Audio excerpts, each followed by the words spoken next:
हम बात कर रहे हैं इष्ट देव और उनकी साधना के बारे में। अगर आप अपने इष्ट की आराधना में ही लीन रहते हैं तो निश्चित ही आपको भवसागर से पार ले जाएंगे आपके इष्ट देव।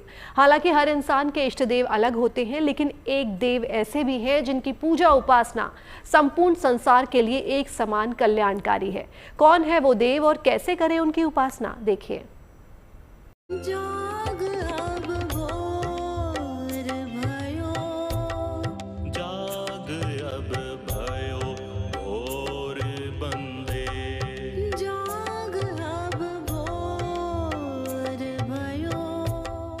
सूर्य देव, जिनकी उपासना है सबसे आसान।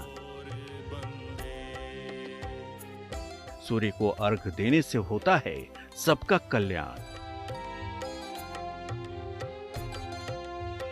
सूर्य की कृपा से चलता है सारा संसार। सूर्य की रश्मियां ही हैं धरती पर जीवन का आधार। किसी भी व्यक्ति को यदि सम्मानित बनना है, स्वस्थ रहना है और उसके ये चाहता है कि चतुर्दिक उसकी तरक्की हो, तो सूर्य नारायण ही एकमात्र ऐसे हैं जिनको आपको पूजन करने से, जिनकी आराधना करने से, उनके मंत्रों का जाप करने से, उनको जल अर्घ प्रदान करने से आपको प्रसन्नता प्राप्त होती है, आपके जीवन में सफलता आती है। सूर्य देव की आराधना करें, फिर आपका जीवन बिल्कुल वैसा हो जाएगा जैसे जीवन की आपने कामना की है।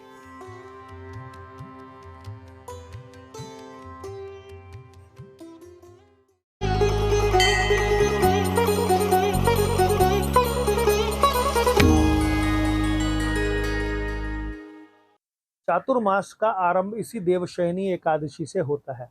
इसमें भगवान देवी महामाया के प्रभाव में 4 माह के लिए योग निद्रा में चले जाते हैं।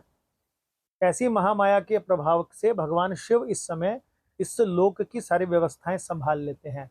तो जिस दिन से ये आरंभ होता है उसको नारायण के सोने के कारण से योग निद्रा में इसको देवशयनी एकादशी कहते हैं। किसी भी शुभ काम का जो जीवन को पालन करने वाले भगवान विष्णु हैं, भगवान विष्णु चूंकि इस समय योग निद्रा में चले जाते हैं तो उनकी अनुपस्थिति में ये माना जाता है, या उनके प्रभाव के अनुपस्थिति में माना जाता है, कोई शुभ काम करना अच्छा फल नहीं देता। उस शुभ काम में विघ्न पड़ने की पूर्ण संभावना पड़ जाती है।